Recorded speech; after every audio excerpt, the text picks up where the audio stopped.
Coming up in This Week in Work. A major new government report tackles one of the UK's biggest workforce challenges: why 500,000 more people have left work due to long-term sickness since 2019. So can the government really keep Britain working? And what does the plan actually look like? Also this week, the Post Office Horizon scandal. How did one of Britain's most trusted institutions ruin hundreds of innocent lives and keep doing it for 20 years? A new MSc study breaks down what went wrong and what every leader needs to learn from it. And in Truth or Lie, does time really go faster as you get older? Childhood seemed to stretch on forever, but now entire months disappear in a heartbeat. So is time actually speeding up, or is something else happening? Plus, in this week's Workplace Surgery, a business owner is dealing with imposter syndrome despite clear success.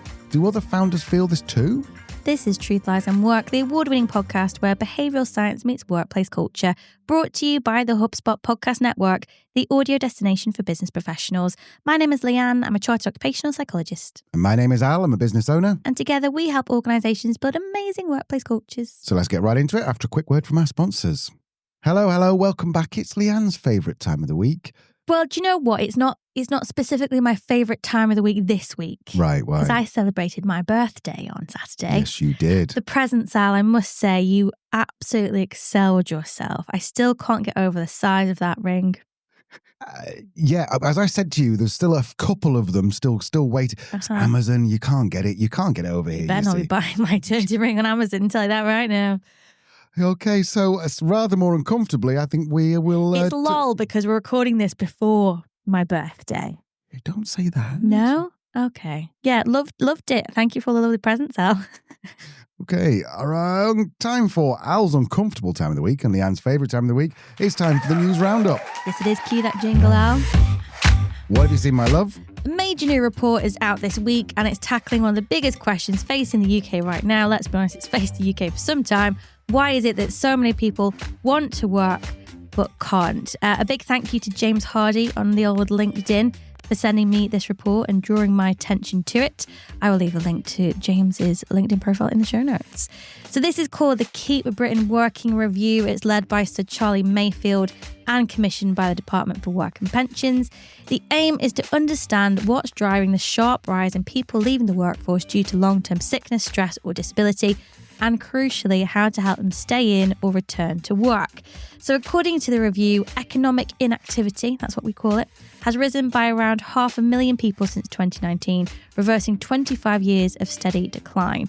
So right now, around 8.7 million working adults report a health condition that limits their ability to work, and that number is still climbing. The report calls this one of the most urgent workforce challenges of our generation, because when people leave work for health reasons, the odds of returning do drop very quickly. Those who are out for less than a year are almost 5 times more likely to return than someone who's been out for longer. And the system as it stands apparently isn't helping enough. Employers often lack the structure or expertise to manage long-term sickness. The NHS and job centres work in silos, don't they? And benefits, health and employment policies rarely align. Al, thoughts on this?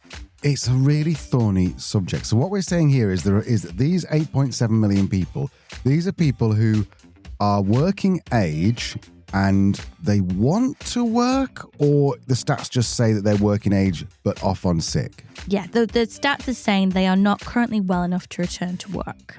And how are we measuring they're well enough to come to work?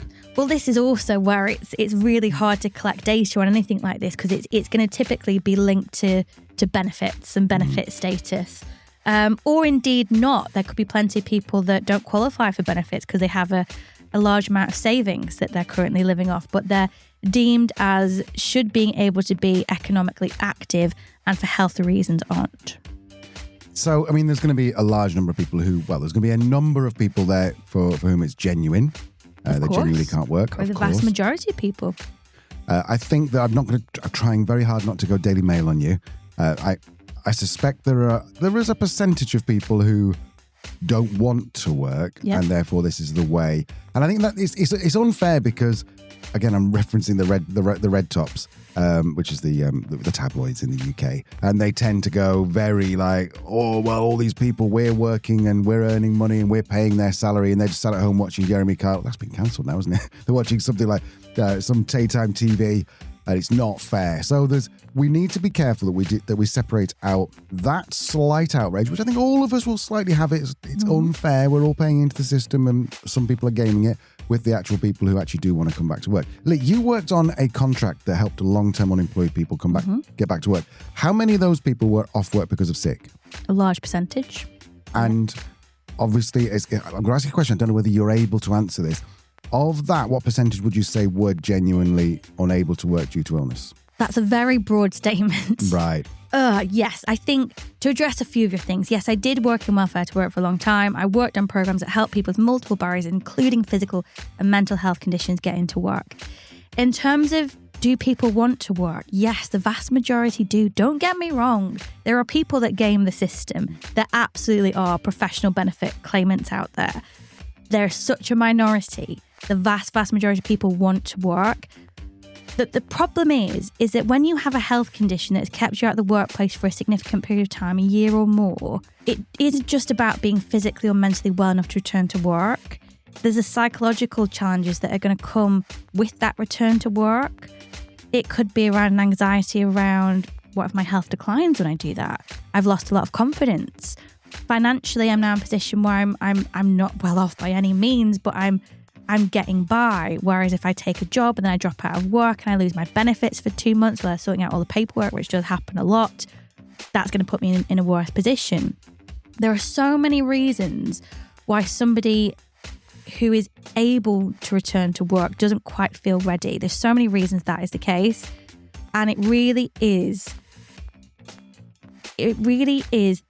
a problem that the UK government, under every colour that we've had, I worked in welfare to work under Labour, Coalition and Conservative, and they were all problematic in different ways. But the programme that worked the most was the ESF Family Support Programme, which was, I think it started with the Coalition and then it's the Conservatives in collaboration with the EU. And what it basically looked at was, let's not talk about work. These 8.7 million people, let's assume half of them have got so many barriers to work. Let's not even chat about getting a job right now.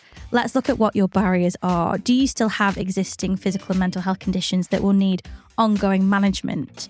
Do they need ongoing treatment? Financially, where does that stand? Are you actually going to be worse off going back into work? I have worked with people and had to tell them not to get a job because financially they'll be worse off because of their health benefits, they're getting child tax credits, everything else. I think that is reducing now because of the way benefits have gone, but there are occasions where you are financially worse off to go to work.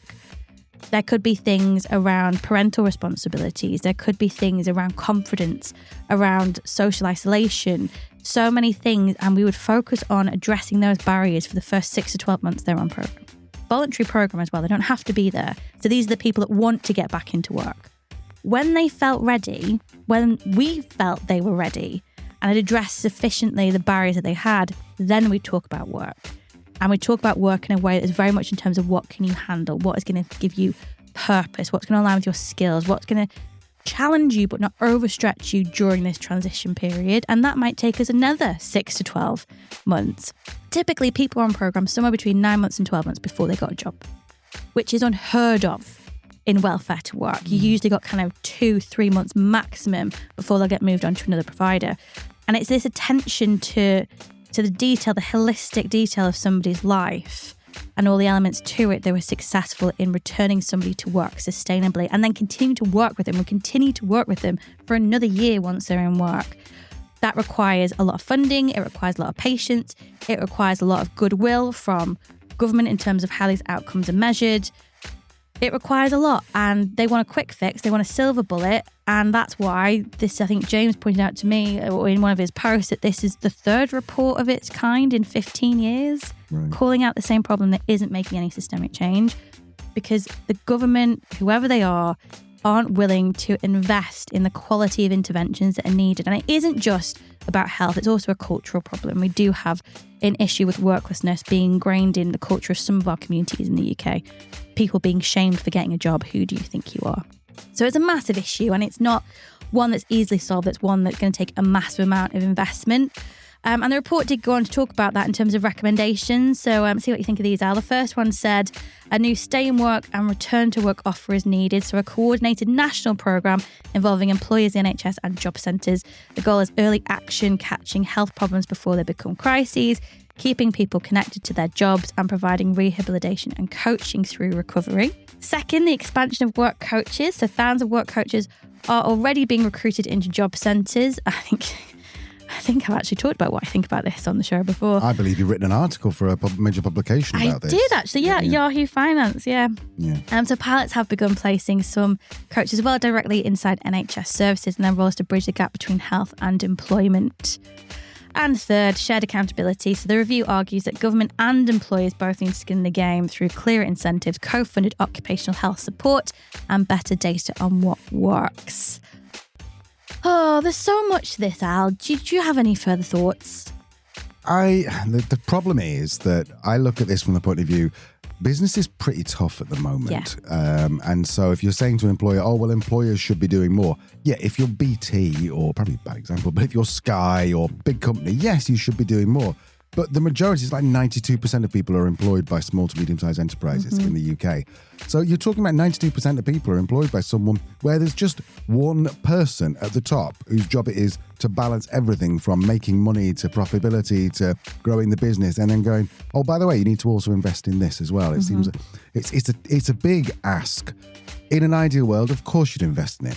But I think it's just a tough ask. The one thing I would say, and I'm not being sycophantic to you, but the one thing I would say is that your idea of creating engaged work, well, not your idea, it's everyone's idea, but you keep banging on about creating amazing workplace cultures. Yeah. That would stop a lot of people from actually wanting to quit, I think. I wonder, I bet there's no data on it, but I wonder if there's a correlation between poor workplaces, places where people don't want to be, and people going off on sick. Oh, there absolutely is data on it. Oh, is there? Yeah, there's a mountain of data on the links between absenteeism and toxic workplace cultures, disengagement. Meg Lloyd started all this off, 2009, talking about that. And again, it's do you know what I think it is? It's at this point, we don't need to do more, we just need to do better. The HSC has their management standards survey that is meant to be a legal requirement that every organisation with 2 or more employees runs this stress test essentially on the workplace environment every 12 months. It's a legal requirement that isn't enforced, isn't monitored, and barely anybody does. Enforce it. See what people are saying. And also within that law, if you've got 5 or more employees, you're meant to make that information public. People are going to start to take it more seriously. That affects their brand, their ability to attract talent, their ability to attract customers when ethical practices are becoming much more norm. So I think it's don't do more, do better. And in terms of welfare to work, we need to invest a lot of money because this is a significant challenge that this person is going through. A 1-hour meeting once a week with a job coach in a job centre ain't going to do it. Employ me. Maybe I should go back to welfare to work, Al. Maybe you should run it. Leanne for Prime Minister.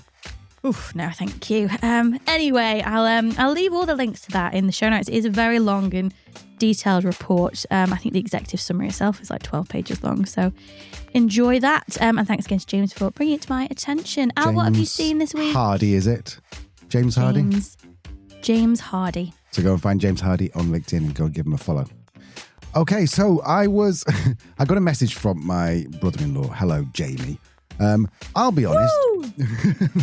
Jamie at our wedding is this big story about him, and take that. It's kind of funny.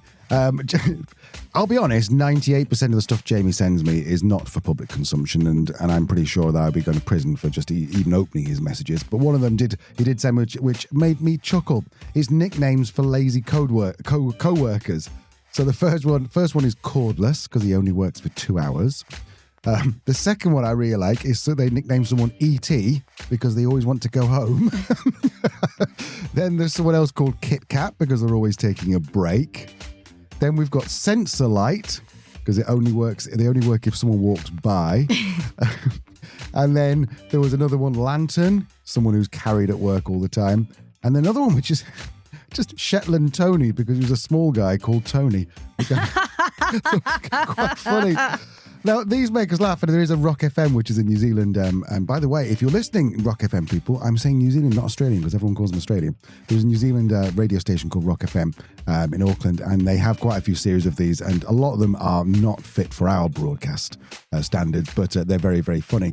My question is, these make me laugh, but then I'm like, can you imagine actually being in a workplace where you call someone wheelbarrow because they only work when they're pushed? I don't know. I would be fine with that because I think it would be funny. But at the same time, is it like a form of bullying? Is it perhaps just allowing someone to be a bit lazy because they've already got the nickname wheelbarrow? So they'll go, yeah, fine, everyone thinks I'm lazy, so I'm just lazy. What would a psychologist say if they walked into a workplace like this and these things were going on? So this is why people like me and your Doyle get accused of not allowing fun at work. Because it is funny. It is funny. Kit Kat always wants a break. That is funny. It is funny. The question comes down to, does the person you're calling Kit Kat find it funny? Right. And I doubt very much that they are, because it's taking a very negative view on their approach to work and how they operate in the world. And I'm sorry, Jamie, if you're listening, I doubt you are though. He is firmly a Gen X. It's a different generation where kind of the hustle was rewarded and well, burnout was a badge of honour and sexual harassment was very much alive in the workplace. Don't get me wrong, it still is, but probably more overt than it was now. So it's a very Gen X boomer joke, and kind of like, oh, you're not allowed to have fun anymore. It's like, it was never funny to the person that you were taking the mick out of in a way that impacted their self-esteem, their sense of self, their ability to work effectively in an environment. So with that in mind, it's probably not cool. It obviously depends, and it comes down to how somebody is taking this. As Xenia says, it's not necessarily about intention and want to be lighthearted and funny. It's about the impact that actually has. It could be that it's fine. It could be that it's not. But I think typically if you're calling somebody a name that undermines a key part of their identity, I don't think that typically goes down that well. Do you know what? I'm going to go back to something Jimmy Carr said once. I've seen Jimmy Carr a couple of times. We've seen him a couple of times live, haven't we, in Manchester?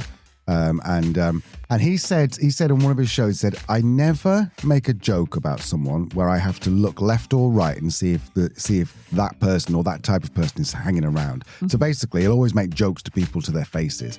And I think that this is sort of almost like, if people are saying this behind your back, I can see, no, that's wrong. However, let's talk about people who work hard all day in relatively dangerous jobs. Let's talk about where it does skew towards more male. I get so much. When my best mate sends me a message telling me, describing me as something horrendous or giving me some insult, I'm like, oh, I love you too, man. So I totally understand what you're saying. It's a really hard balance, but I would campaign a little bit saying, let's not ban them altogether, because in some situations, I believe they would improve engagement. Yeah, it depends, doesn't it? It depends. But there has actually been some research into that in terms of friendships and how being brutally honest can actually bring you closer together, because it trust and kind of builds a lot more knowing that person's always going to be honest with you.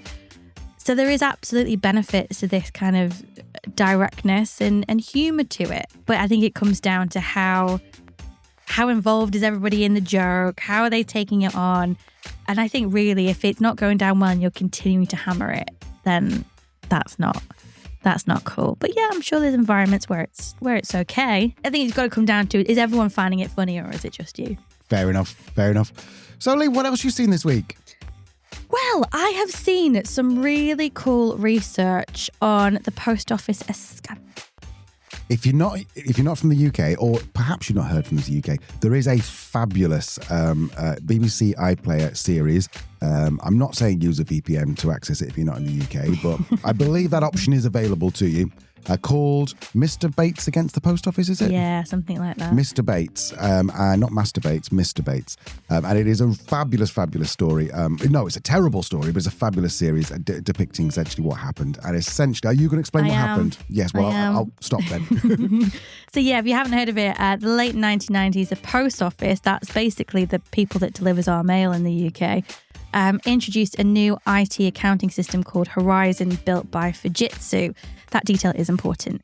Very quickly, the sub-postmasters, so these are the small business owners that run local branches of the post office. Like a franchise. Like a franchise, yeah. They began spotting unexplained shortfalls in their accounts. And the post office basically said that losses were their fault. It wasn't the system. And then over the next 2 decades, more than 700 people were prosecuted. Hundreds lost their livelihoods. And tragically, some even took their own lives. And it is now recognised as one of the worst miscarriages of justice in modern history. I think was it this week, the last 10 days or so, that Mr. Bates has actually finally got his compensation payout from the post office. So it is an extraordinary story that is horrifying in terms of its impact. And it does raise a question: how can an institution like this, one of the most trusted institutions, manage to ruin so many innocent lives and keep doing it for 20 years before anyone stops it? From an organisational psychology perspective, it's mind-blowing how an organisation can create the conditions for this level of injustice. And it's thankfully one that Charlotte... Do you know what? I didn't ask Charlotte how to pronounce her surname. Charlotte Glading? I'm not sure. I'm sorry, Charlotte. I will spell it out in the show notes. But Charlotte, an MSc student in organisational psychology and business at Leeds University, she's now graduated. Congratulations. Charlotte chose to study the post office scandal for her dissertation. And again, I said it a couple of weeks ago, it's why I'm really a big fan of featuring the work of MSc students. It's these fresh ideas. It's the outrage, let's be honest, of these things happening and wanting an answer to how could this possibly happen. And that was a central question to Charlotte's research in terms of the factors that led to this happening. Al, are you with me so far? I am, yes. Okay. So in terms of Charlotte's research, she used 2 key frameworks, if you're interested, Al. She used the first one was, the hexagon framework, which views organisations basically as systems made up of 6 interconnected parts. So you've got people, culture, goals, processes, infrastructure, and technology. And they're all related in a way that means that when one part fails, the other parts will start to feel the pressure. Right. The second theory she used is called learning from failure. So this draws on lots of classic work that basically suggests that the healthiest organisations are obsessed with learning from errors, not hiding from them. This is kind of the root of psychological safety. So Charlotte used these frameworks to analyse inquiry documents from the post office scandal, witness statements, internal reports, and she conducted expert interviews with people in psychology, leadership, and governance who had studied or experienced the case. Her findings were brutal, but absolutely fair. So why did this happen? How could this possibly be allowed to happen? First, mismanagement. So sub-postmasters were ignored. They were undertrained. They were left without support. Many tried to report technical faults, but their warnings were dismissed. There was no system for listening, no mental health support, no sense of safety. Charlotte called it organisational neglect. And I agree. Second, a breakdown in collaboration. So this is the post office and Fujitsu, so the company behind the Horizon platform. They failed to work together. So Fujitsu even charged the post office to access crucial system data, effectively blocking investigations that could have cleared sub-postmasters' names. Third, an over-reliance on technology. So leadership placed blind faith in Horizon's accuracy. Reports of faults were seen as personal failings, not evidence. And this overconfidence created what Charlotte calls a failure culture. So basically an environment where errors weren't data, they were defiance. And finally, a failure to design healthy social systems. So Charlotte's analysis showed that the real problem wasn't just software, it was how people managed the system. So communication was poor, culture was defensive, leadership was morally detached. And as one of the interviewees put it, it wasn't the technology that failed, it was the people running it. So Charlotte's conclusion was pretty damning. The Horizon scandal wasn't a technology failure, it was a human systems failure, the product of fear, denial, and a total absence of psychological safety. Al, thoughts? Yeah, my second to last job was working for a pub for a company called Punch Taverns, and they used a Fujitsu system. And I noticed money I was a manager of the business. I noticed money going missing. So first of all, it was only a couple of £100. I put it back. Then about 2,000 was missing over a period of like 2 weeks. So I went to my area manager and said, look, I really need some help with this. He said, put it back or you're getting fired. And then more money went missing and he fired me. So I don't know. I've got no proof, but it was a Fujitsu system and it was exactly the same thing. And that... Around the same time? Around the same time. That was about 1999. And I remember that I was maybe 22, 23 or something, and that destroyed me. It really did. It took me ages to get my confidence back. So...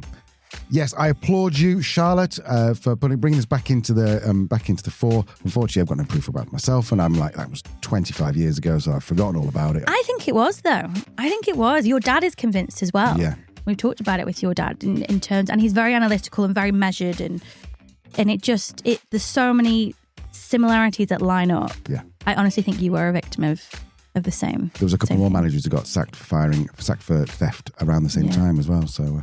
So yeah, an awesome MSc dissertation there. Thank you so much, Charlotte. If you like that, check out a couple of weeks ago, we talked about Mary Lou's research that looked at volunteers and motivation.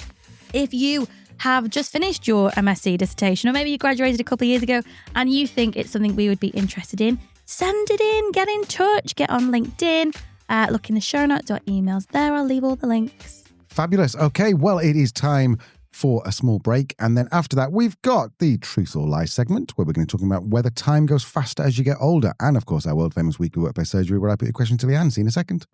Welcome back. This is our relatively new segment. I'm really, really enjoying this.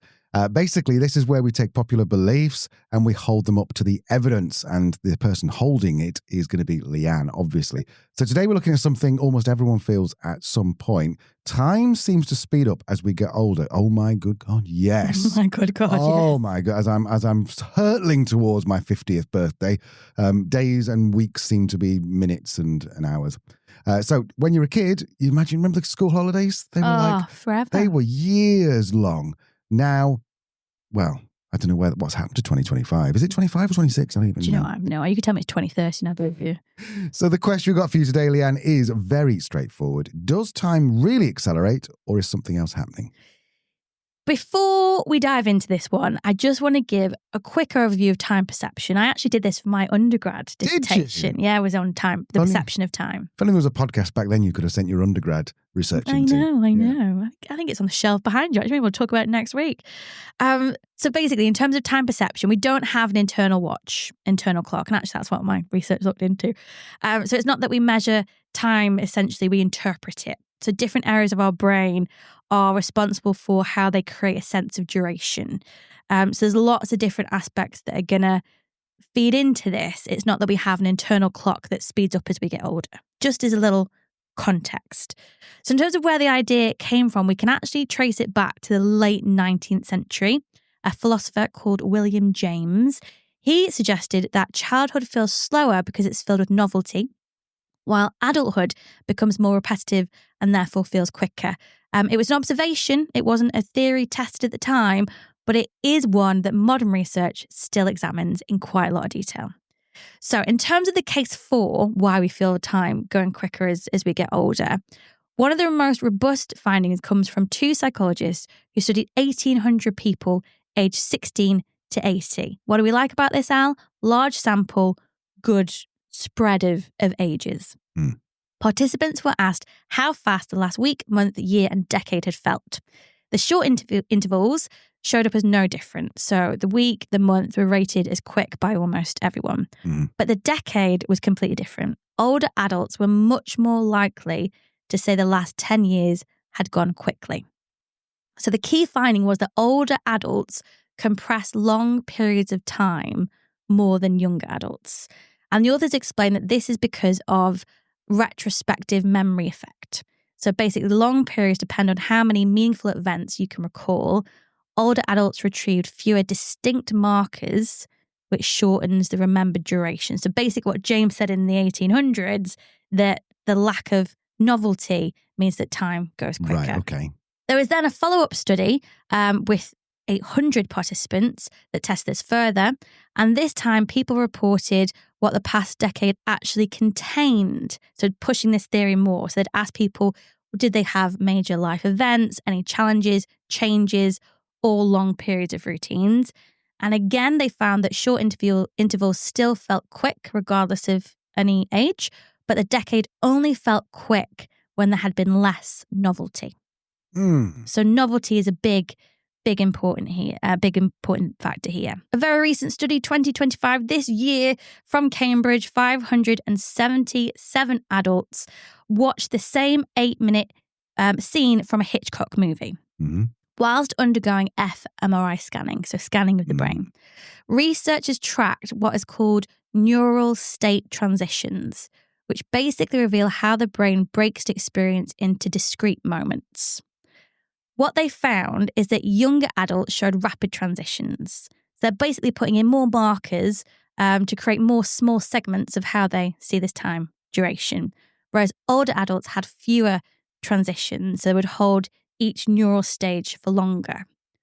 And why that's important is that in terms of older adults, if they segment experiences into fewer events, then it means fewer markers, which means that the memory sees that period as feeling shorter. Okay. Fewer event markers make it feel shorter, which is why time passes quicker. Got it. Right, okay. Love it. So far, it seems like a combination of how we're experiencing our life in terms of how quickly or slowly time passes and how our brains are working and how they're processing and how that changes as we do get older. So that's why time might feel that it's moving quicker as we get older. But the idea in that neat little box could be misleading. And of course, there are always nuances. So in terms of older adults, they don't consistently experience the present more quickly as such. So when researchers use short interval timing tasks, so basically they'll ask somebody to judge, was this seconds or minutes? And they'll do it in different ways. So they'll play a note and say, how long was that? Or they'll get someone to press a button for 8 seconds. When we're doing that, age differences almost disappear. Right. And in some studies, older adults even overestimated durations because this short interval timing really relies on more attentional mechanisms that do remain relatively stable with age and obviously in terms of a healthy brain. So what this basically is showing us, Al, is that this acceleration of time isn't happening in the moment, it's happening in hindsight. That it's not that life is physically moving faster, it's that our brain has recorded, or if it has recorded fewer distinct events, then that period feels condensed when you look back on it. It feels like it's gone really quickly. Yeah. And COVID demonstrated this perfectly because we all experience so much monotony that it just distorted our sense of time entirely, regardless of age. So yeah, again, it's that lack of novelty that seems to speed up time as we get older. We have a lot more new and fresh experiences in our younger years. So in terms of is it true or is it lie, it is true that older adults remember long stretches of life as shorter because these event boundaries blur, novelty decreases, neural processing slows, fewer memories are formed, and the result is basically a compressed sense of the past. But it's not entirely true in that time itself accelerates when we get older. It's not simply that time is moving more quickly. Our moment-to-moment time perception remains relatively consistent over our entire lifespan.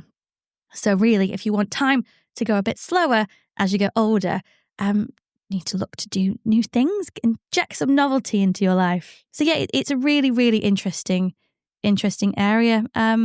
If you want some details on the research, get in touch and I'll send it through to you. Lovely. Also get in touch if you have an idea for the Truth, Lies and Work. Very much like to hear your thoughts. Okay, it's on to my favourite time of the week, which is our world-famous weekly workplace surgery, where I put your questions to Leanne. And also not only Leanne these days. We've got a couple of experts. We've got a couple of people from the Curve Group who talk about transactional HR and HR law. And then we've got Harry Kramer from the Smart Clinic who talks about occupational health. These are two areas. A lot of people seem to think, oh, occupational psychologist, she's going to know everything. Yeah, that's why we get so many questions about it. Yeah, and so we thought, no, let's bring in some actual experts in that. So question number 1, how does one deal with imposter syndrome as a business owner? I added the one just to make it sound a bit fancier. I started my business in 2021 after running someone else's company for a decade. It's gone better than I could have imagined. We're growing fast. The team is thriving. Looks like a success. But some days I wake up and I feel like I don't deserve any of it. Like somehow I've got away with something. It knocks my confidence. I can't always shake it. Do other business owners feel this too? And if you have been through it, how do you get past it? Ooh, Lee, what are your thoughts? First of all, let's not say imposter syndrome and suggest there's something wrong with you. Okay. Let's use a proper term, which is imposter phenomenon. Okay, but syndrome's slightly easier to spell. To spell. Yes, it is slightly easier to spell. There's nothing wrong with you. The imposter syndrome, there's three important things to know about.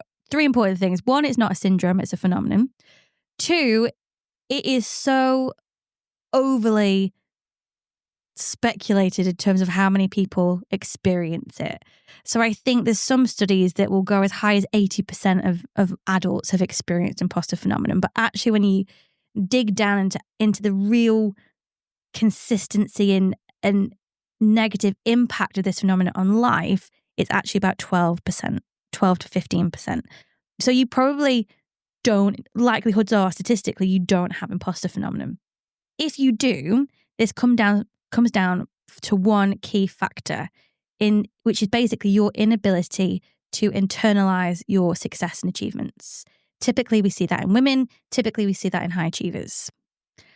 That is what imposter phenomenon actually is. So it's your inability to internalize an achievement, which basically means that it's impacting your confidence, your self-efficacy, so how confident you feel in your ability to do your job, your sense of self. It can then lead to symptoms of burnout because you're overextending yourself to try and feel some type of kind of goal achievement.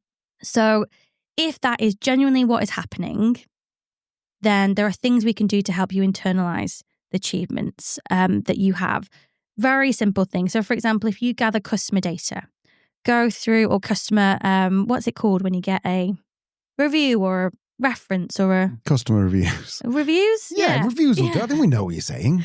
Customer reviews. And if you go through feedback or feedback from your team, take a green highlighter and highlight everything that's positive. Take a pink highlighter and highlight everything that's negative, and just look at the colour difference. And I guarantee you there's going to be more green on that paper than there is pink. Other things, journaling. What are you proud of that day? What was hard that you overcame? What are you grateful for in terms of what went right? What's going to be your focus of challenge tomorrow? What was your win of the day?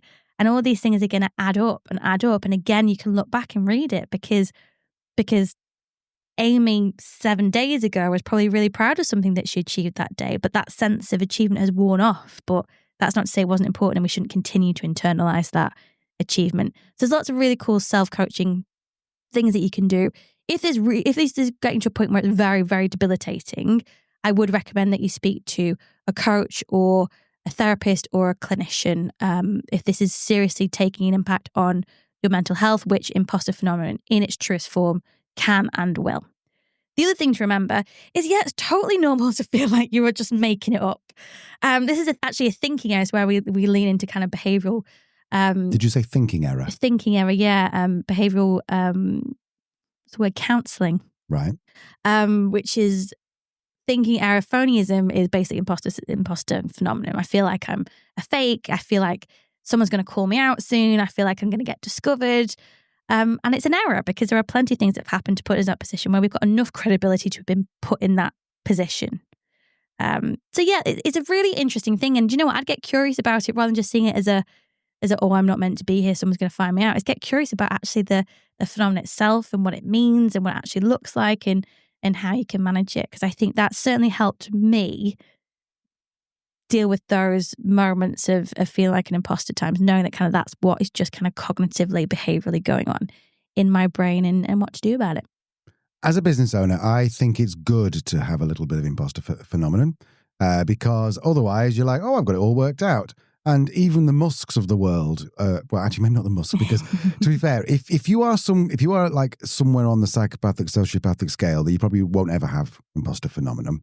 But the majority of people who are successful at business will always go, well, there's someone who is more successful than me. And there is empirical evidence that there is someone more successful than you. However, it depends. You should use it as a motivation, not a demotivation.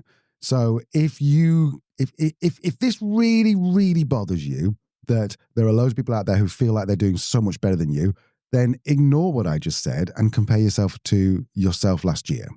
And that's who you're comparing yourself to, not other people. Because if you can't cope with that tension that's created in your mind when you see someone who's doing better than you, and that has a negative impact on you, don't compare yourself to other people that way. However, if that tension then results in you making yourself better, then definitely do that. And just embrace the imposter phenomenon and just accept it never, ever goes away. Mm-hmm. I'm afraid to say that, but well, no, not ever, because I've got a psychologist sitting opposite me. I can't say absolute. Never, we don't ever. like absolute. But I can say it's very unlikely to go away. And if you use it, you can use it for good, not for evil, personally. Yes. Okay, Leanne, on to question number 2. What kind of workplace adjustments can I expect after an ADHD diagnosis? I've recently been diagnosed with ADHD and told my employer, to their credit, they've brought in occupational health to support me. I work remotely most of the time with occasional travel for meetings and training. I'm curious what kind of reasonable adjustments might actually be recommended in this kind of role. I struggle a bit with focus in long meetings, sometimes hyper-focus on tasks, and often delay returning calls because I'm juggling a lot. So what should I expect from the process, and what kind of support is realistic and appropriate in a remote first job? I think you're going to say, Leanne, it doesn't matter if it's remote first or not. It's still the same thing. But anyway, Lee, do you have thoughts on this, or do we need to defer to someone else? Both. First of all, we are going to go to our friend Harry Kramer over at Smart Clinic, who are the experts in occupational health and do help small businesses provide these services for a very affordable price. We're not sponsored. We're not. Honestly, we're not. It's just a really good service. But let's go and hear what Harry has to say. Well, you won't be surprised to hear that the amount of ADHD diagnoses that are being presented to employers are sharply on the rise at the moment. And it does pose quite a challenge. So yes, you're right. It is really great that your company have asked for occupational health to be involved, because ultimately they are the experts. Now, to answer your question, what workplace adjustments should you expect? I would initially say that it's important for you to manage your expectations here. I would not recommend you expect anything. There are 2 good reasons for this. Firstly, it's possible that you're covered by a piece of legislation called the Equality Act 2010, because your ADHD may be classed as a disability in this context. Don't worry too much about the phrase disability. It can sound alarming because someone with ADHD may not consider themselves to be disabled in the traditional sense. And you may be right. But what it does mean is it means that you have an impairment that is long-term and it affects your day-to-day functioning. That, therefore, prospectively means that you're covered by the Equality Act. Now, if you are covered by the Equality Act, and the reason that this is relevant is it means that your employer has to implement what's called reasonable adjustments. I'm guessing you've heard the phrase because you mentioned it in your question. Occupational health will advise on what adjustments they would consider, which may mean amending schedules or providing written summaries of things, or allowing some quiet time with no meetings, or letting you wear noise-cancelling headphones, or maybe even adjusting some of your work-related targets, for example. I can't be too exact here without knowing more about you and your job role, and your symptoms, of course, too. However, it is for your employer to decide whether they would consider these adjustments to be reasonable or not. It could be that these adjustments would be too much for your employer to be able to consider. For example, it could be that they were too expensive or too impractical to accommodate. So having your diagnosis now doesn't give you a divine right to have all the adjustments you ever asked for, but it certainly does help you and your employer to begin the journey of providing a little bit more support at work and giving you every opportunity to be successful when you can. Fabulous advice from Harry there. I think just a few points to kind of emphasize for you to have a think about. First of all, ADHD wouldn't necessarily be immediately classified as a disability, but if you choose to classify it as a disability, you have agency in this. You are protected by the Equality Act, which is where you're going to get much more support in terms of reasonable adjustments. 2, I like that advice in terms of not having many expectations going into this. And I think that's fair in terms of the rate of ADHD that's being diagnosed, potentially the lack of understanding from organisations or the lack of resources in terms of of being able to provide adjustments. And I think finally what I'd say is this is a really great time to educate yourself now as well in your diagnosis and your relationship with it, and the types of things that are gonna help. So, for example, body doubling is something that works really well for people with ADHD and other types of neurodiverse conditions, which is basically where you'll sit next to somebody to do tasks that just feel too hard to focus on. And just that physical proximity of being next to somebody can actually help you be more productive in those moments. So get curious, start educating yourself, and start experimenting in terms of what will work well for you, because your employer is also going to love it if you can go to them and go, it really helps when I do this. Is this something we can work in? How's that all work? So yeah, I think it's also remembering that you are an active member in this process too. Excellent advice. Go and check out smartclinic.com for more of that. Okay, question number 2. How do I talk to this question number 3. How do I talk to a top performer who's completely switched off? So this person is managing a product team of 10. One of the engineers is hands down the best performer. They're fast, sharp, do great work. But lately they've just checked out, so they barely engage, there's no input, and when asked directly, they just say, yeah, looks fine. Technically, they're still delivering, but they've got zero interest in the mission, the team, or even their own progression.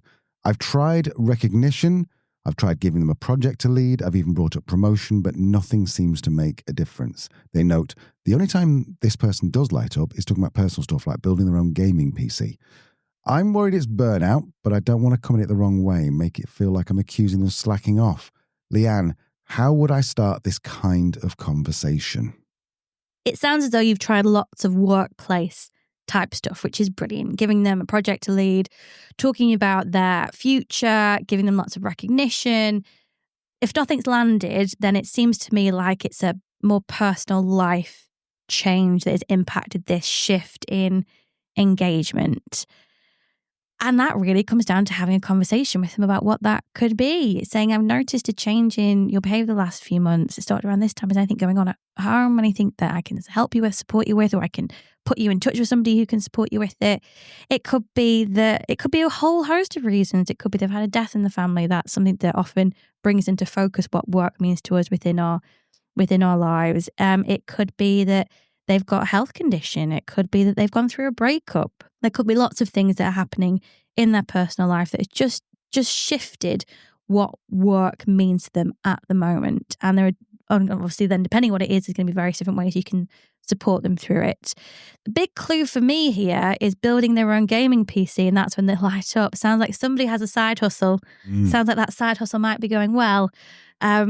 Or the side hustle is just what they want their focus to be on. They're entrepreneurial, they're developer. This is what brings them joy. And yes, this is what we would typically call moral burnout, when your values, your aspirations, your dreams, your everything isn't fully aligned with the organization you're currently working for. And that dissonance takes a bit longer in terms of having a negative impact, attention having a negative impact, than something like, overwork and exhaustion and lack of resources, that type of thing. But it will eventually lead to burnout. So you might be starting to see signs of this in terms of detachment from work. It doesn't sound like you've said anything about them being exhausted. It doesn't sound anything in terms of them being too cynical. They're not engaged, but they're saying it looks fine. They're not just, criticizing the idea. So it seems to me if it is an element of burnout, it's very early and it's in this detachment from work area, which could also be explained by them wanting to invest in something else. So I think it's having an honest conversation about what's going on in their personal life, if there's anything there that's happened that they need support with, and in terms of their own aspirations. And this is really important also from a succession planning perspective. If they are a high-performing member of the team, the best MDs are going to know what their people want to do in the future, including if their future doesn't include being in that business or indeed in that sector or industry or job role. They're going to support that person in that journey, which can sound really strange, but actually you're getting the most out of them and the most engaged version of them whilst they're in your business. And when they're going to move on and can handle a really smart, non-disruptive handover process. So yeah, it's having a conversation with this person in terms of their personal life and their future aspirations, and be prepared for the fact that they might need some support and they may not want to stay in your organization long term. That doesn't mean they can't continue to contribute now. Yeah, absolutely. I think What you've just said there, there's one piece of evidence here that or a clue. It says the only time they light up is talking about personal stuff like building their own gaming PC. So you've now discovered that it's not that they are necessarily like overall depressed or there's anything like that. There's something which excites them. So that would be to me, okay, I want to have a conversation. I want to take them for a coffee. Maybe not take them for coffee, but go to the canteen or have a coffee at the desk or something. Say, what is it? You keep talking about a gaming PC. Tell me more about it. What is it that excites you? Because it could be that they're just bored with what they've been doing. I mean, it says here, you've said here, they're fast, do great work, hands down best performer. Maybe for them, they're just like, it's not burnout. It's just like, oh, well, the challenge has become boring now, particularly with engineers. They love to solve difficult problems. If they've solved that problem, then now it's just maintenance. Perhaps they need to move to a different role. Perhaps they need to go and find a different problem. And it sounds very much like that. Absolutely. And what you're talking about there is job crafting. Right. How you can understand what motivates somebody and potentially build it into a different role within the business. Also an excellent technique. You should do the surgery questions, It's so good. Well, after 250 episodes and what's that? Somewhere close to 600 episodes, 600 Happy questions. 250. Happy 250, yes. Aww. Hey, 250. So people will say we wouldn't. Novelty and time lesson there, isn't there? Okay, I think that's everything for now. Anything else to add before we let these lovely people go? No. Join us on Thursday 4. We've got another interview with another great person. Oh my goodness me. This person, I guarantee you have this person's company's product in your garage. I guarantee it. This person is very famous for an awful lot of things. And if I give you a clue, perhaps some of you might know that there was 40 attempts at this particular product and it's referred to in the name. Leave it at that. See you on Thursday. Bye. Bye-bye.